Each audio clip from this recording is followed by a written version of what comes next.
முத்துக்கு supporters தான் இல்ல. At least முத்து வந்து ஒரு கிங் மேக்கர் ஆச்சு இருந்திருக்கலாம். ஜாக்லின் ஆச்சு கேப்டன்சில ஜெயிக்க வச்சிருக்கலாம் தான் என்னோட point of view.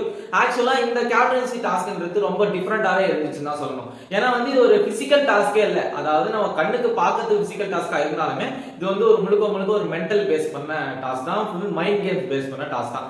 Muthukku supporters இல்ல, ஜாக்லினுக்கு சப்போர்ட்டர்ஸ் இருந்தாங்க, அதே மாதிரி விஷாலுக்கு சப்போர்ட்டர்ஸ் இருந்தாங்க.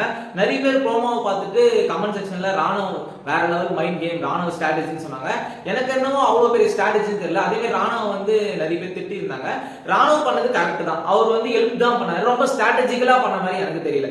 என்ன பொறுத்த வரையும் ராணுவ வந்து முத்து ஏத்தின்னு போயிருந்தா, இல்ல வந்து சௌந்தர்யாவை கன்வின்ஸ் பண்ணிட்டு ஏத்தின்னு போயிருந்தா ஜாக்லின் ஜெயிச்சிருக்கலாமோ அப்படின்றத என்னோட பாயிண்ட் ஆஃப் வியூ. முத்து ஏன் வந்து கிட்டத்தட்ட ஃபைனலுக்கு போக போறோம், ஏன் வந்து முத்துக்குமார் வந்து விட்டு கொடுத்துட்டாருன்றது அவர் பாயிண்ட் ஆஃப் வியூ கேட்கும்போது அவர் என்ன சொல்றாரு, என்னால ஜெயிக்க முடியல, அடுத்தவங்க ஜெயிக்கிறத நான் கெடுக்க வரும்னு சொல்றாரு. கெடுக்க வேணாம், பட் ஜாக்லின் ஜெயிக்க வச்சுக்கலான்றது தான் நான் சொல்றேன்.